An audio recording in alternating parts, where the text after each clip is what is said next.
Liam, good to see you. Thanks as always for your time. Obviously not too far away from Hull, so I just wanted to get your reflections on that now you've had a bit more time to kind of dissect it. Pretty much the same, I think, as I felt after the game.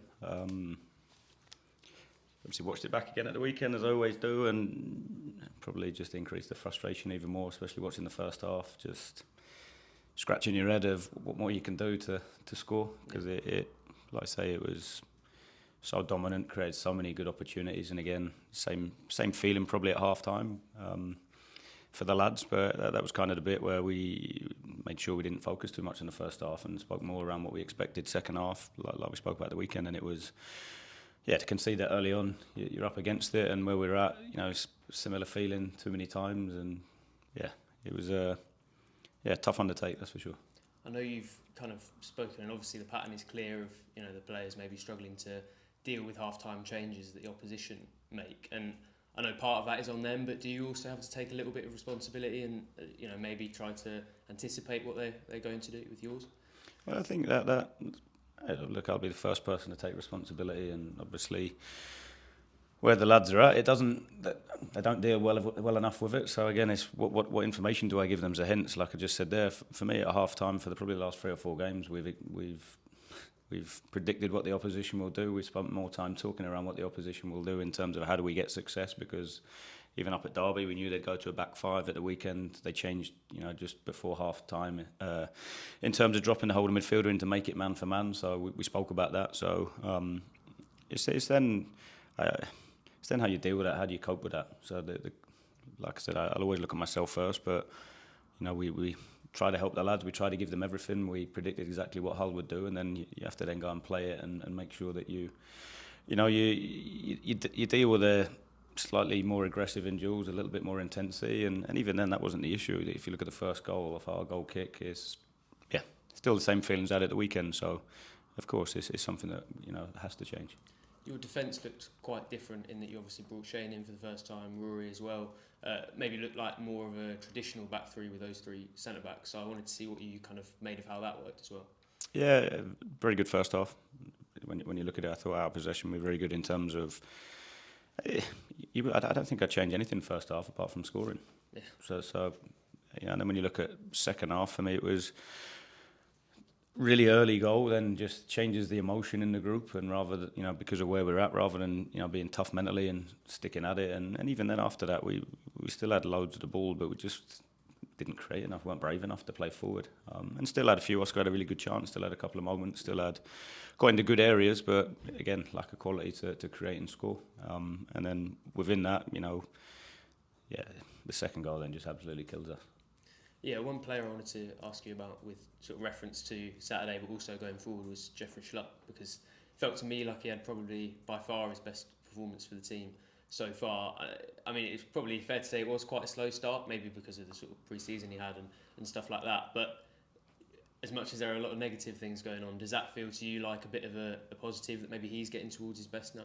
Yeah, I had a really good chat with Jeff today about it, and he was quite honest in terms of admitting he'd not hit the level that he expects of himself. But I had that chat with him. I thought he was outstanding first half. When you look at a lot of our attacking threat and the areas we got into was down his side.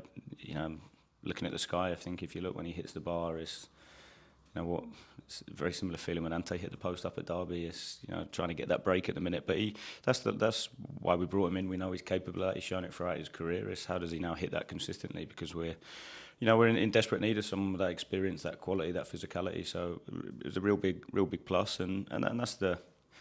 We're on a bad run, but it's one of those. The frustration, the emotion feels worse because of what the games look and feel like. It continually feels like it's on us and not so much on the opposition. Yeah, I was going to ask you about that kind of experience point with Jeffrey, because obviously you've spoken about the fact that with the difficult moment you're in, you need people to step up. So given he's played in probably under even more pressure and in really big situations, is it good to have somebody like him hitting the footballing level so that you can also gain the kind of experience on the pitch from him? Yeah, and a voice, we need that. I think we need that. I wouldn't say we're a group that has loads of leaders, communicators, noise. I think people that have been there, done it, experienced it, like you said, in extremely high level, high pressured games and high pressured situations. That's where you need people to bring, you know, everyone together and keep everybody focused. And like we spoke about, me and him this morning, around, you know, you go a goal down after, was it 49 minutes? You've still got 40 to score. So don't feel sorry for yourself. Don't get down on it. You have to then respond and still believe that you can go and do it. So that's the biggest bit for me that we do need. We need people to step up and lead. And if we can just come on to fitness, Jack Stacey, will he still be in the... Yeah, it's still a concussion, yeah. Yeah. Do you know sort of roughly how long that will be, or is it a kind of... It's all on symptoms, so it obviously goes through the FA protocol, the checklist, the stages to return, and as long as he keeps ticking those off, he'll return as and when's fit, really. But especially with a second concussion in such a quick period of time this season, is something you have to be so careful with. And Lucia Mahovo still early thing? Still a while, yeah. And you said Elliot Miles, the plan was maybe to get him in training this week. Has that happened? Yep, trained this week, look sharp. Do you have... could he be available for tomorrow? Okay. Do you have any idea sort of how soon he'll be available? He's been out for such a long period of time, and with a young player like that, you know, what you don't want to do is rush them. So again, I think he needs probably a couple of weeks of full training before he's in contention, really. So he's looked sharp this week. He's looked good. He does a lot of extra work around the group training. So yeah, we'll keep building him up. Yeah, I also wanted to see where you see Matthias Quiscoren and Amanka Forson's fitness in terms of when they might be able to start and when they might be able to play a bigger part. How far, given they've now both obviously been back in the team for a couple of games, how far away do you think they are from starting now? Yeah, Matthias has probably looked ahead of Forson, I think, just in terms of obviously got back a little bit early, he's had a bit more training and a little bit more match exposure, so he's probably a little bit ahead. But both are in contention for being in the squad tomorrow and then also again at the weekend. So it's then just a case of manage them, but we have to win games. Yeah. That you can be too cute, too clever. We've got to win some football matches. And are there any other sort of new issues from the weekend or in training? No, the only one which I brought up last week, which was Liam Gibbs. Again, another hamstring injury, 3 to 4 weeks.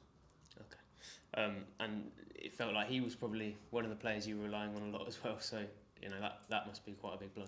Yeah. Hugely frustrating. It's a new experience for me to have so many. I think it brings different challenges, but it is what it is. I can't control it. In terms of for tomorrow, I have to just focus on what we've got available. With Liam, obviously, he's had some pretty serious hamstring injuries before you've come in as well. So is that becoming almost a kind of long-term management issue for him, that kind of susceptibility as well? Yeah, and I think, look, it's one of those, it's 3 to 4 weeks, so it's not a huge one. When you probably look at his last 18 months, 2 years and what he's played, he's actually been in a good spot. I think, we spend a huge amount of time planning, talking around the lads, what do they need, what does their training programme looks like, who needs rest, who needs working, who needs extras, what do they need in the gym, etc. So there's a lot goes on behind the scenes with it. And yeah, unfortunately, when you've had a history of injuries like Liam has, there's always the potential that you're going to be more likely to pick up future ones. So it's one of those where disappointed for him as much as I am myself, because he'd got to a decent level, and we have to make sure now that the only blessing is there's the international break, which obviously is a 2-week period. So it's constant, those conversations around who needs what. Yeah, I wanted to ask you about your experience sort of after the game the other day, because probably I don't think it would have been after you spoke to us, obviously. After the game, I think there's been some conflicting accounts of kind of what happened, of maybe some fans sort of blocking players and you in and stuff in the car park. So I just wanted to see what your experience was of that. I had no issues in terms of getting out, to be honest. I believe some of the, and this is where we have to be careful. I think in terms of everybody's got the right to protest, and I understand why people are protesting, why people aren't happy. I'm one of those. I'm not happy. I'm frustrated.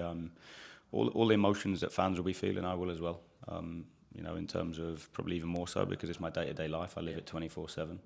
I think it for me where it becomes too far is when players' families feel threatened or feel uncomfortable. It then goes from professional to personal for me, which is, any walk of life, right? If you're at your job, you shouldn't feel threatened when you're going to work, right? So I think it's unique in football. There's not too many industries where it happens, but again, I think there's a real fine line. Of course, like I want to reiterate and be really strong that people have the right to protest, but at the same point, there's a level where it becomes violent, abusive. That's then not acceptable. And when people feel threatened, that's not right for me.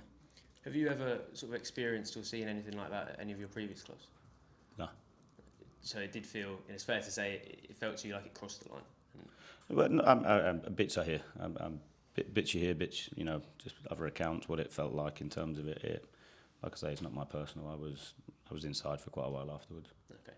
I know you'll feel that you could have done things better personally and things like that, and there is a lot to talk about your job, but does it also feel like, I know you won't want to blame other people, but does it feel like you're maybe receiving a bit of pent-up anger for maybe what's gone before, or some of the recruitment and stuff like that at the moment? Yeah, talking around a lot of people's opinions, right? For me, when you look at it, I'm quite clear in terms of when you look at the team, the club had a tough period at the back end of last season. I think if you look at that, I think we obviously had a huge turnover of players in the summer, and whenever you have such big turnovers, you're going to get some right, you're going to get some wrong. I think that's any club. You look at any club in Premier League down, it's always the case. I think it. Yeah, I'm not going to sit here, and it's not in my nature to come out and start throwing people under the bus and criticising this, that, the other. All I can do is come out, be open, be honest with what I feel and think. Like I said at the weekend, there's loads of stuff we've got wrong. I think there'll be stuff that we will get right for the future. I think that's probably the biggest bit. But where we're at the minute, it's about sticking together. It's not about coming out and like I said, stitching people out. It's about sticking together. It's about, there's a lot of people here that care about the club, that me included, that don't want to be in this position and want to turn it around and change it. We've got what we can work with, and that is how do we now make sure the group that we've got, we try and win tomorrow night. I think you said after the game on Saturday that you were sure there'd be kind of discussions about your future and maybe where things needed to change. As far as you're aware of those discussions taking place, and what's the product been? We had an extremely long meeting yesterday morning around the situation we're in. What do we need to do? But let's play. I'll be at the game tomorrow night, doing everything I can to win. What I'm quite clear on is it can't go on forever, right? I think, and what I do believe is the results in the last 5-6 have been on us. And that's probably why the frustration internally is a lot higher than just the fact that it doesn't feel like we come away from games going, we've been battered, they're miles better than us. It's the same thing that we keep saying of really dominant, don't score, and then give away soft goals. That it's on us, that's not on the opposition. That's why, for me, like I said, it'll take a win, it'll take a really crappy goal off hitting somebody to go in to change it. And that's the biggest bit, we have to score when we're on top.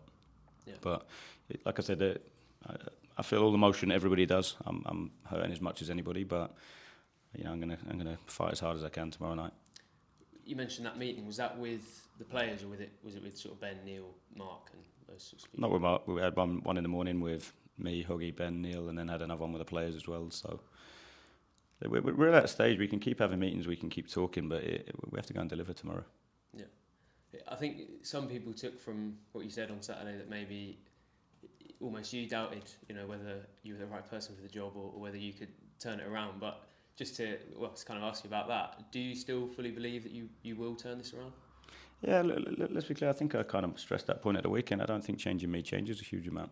I think that when you look at it, like I say, I don't come away from the weekend going, the plan was wrong, the selection was wrong, this was wrong, that was wrong. I think, of course, did I do everything I needed? Clearly not, because the lads didn't win. But at the same point, like I said, for me, it's when you're saying the same things, it's on the collective to change it. It's on the players to step up and really understand we're in a scrap, we're in a fight. And people want to go and take responsibility. People want to go and stick everything in the net. If it takes putting 3 of their players and the ball in the net to score a goal, we have to do that.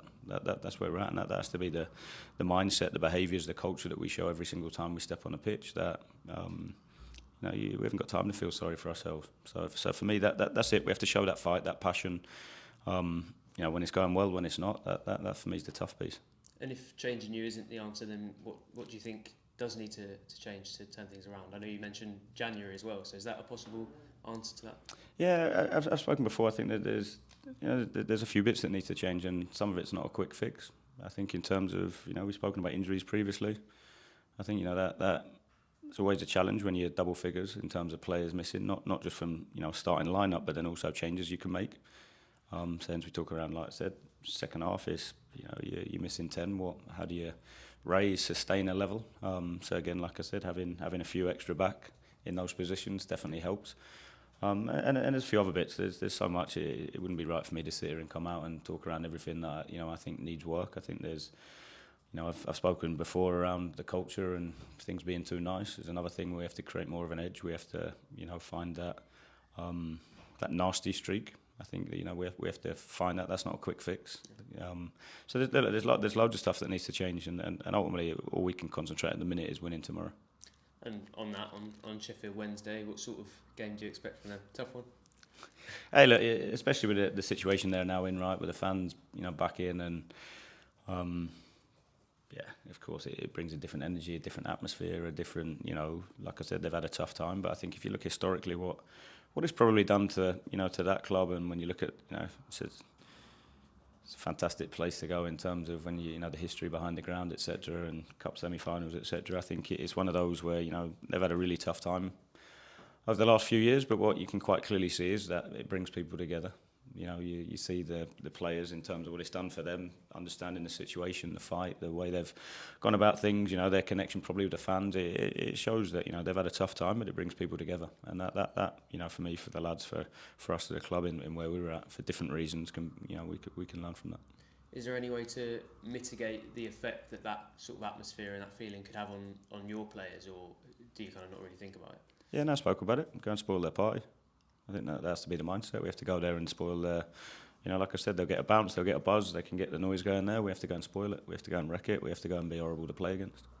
Yeah, and you kind of mentioned that maybe there's a few things that you feel, this club could currently learn from Sheffield Wednesday in terms of, obviously their situation has been quite a lot more extreme than it's been. But in terms of the way that they've come together, that's probably something you and your players can take away from them as well. Right? Definitely that resilience, that togetherness, that spirit, that look, everybody in their lives, I'm sure, would have gone through hard times, and it's how do you get through that, and that's by having a real toughness inside you, but also then having good people around you to help you through it, and that's what we need at the minute. We need people that are willing to look inside and dig in and be tough, and then people alongside each other, dragging each other through, and that's what's being a good team is, right? It's not all the highs and the easy stuff. It's when you're in a challenging period, whether it be game to game or within game, and that's our bit at the minute, within the game when we face a tough period, how do we stick together? How do we, shift the momentum back in our favour? How do we keep that inner belief? How do we, respond in the right way with urgency, with positive body language, with all the things that you need to perform?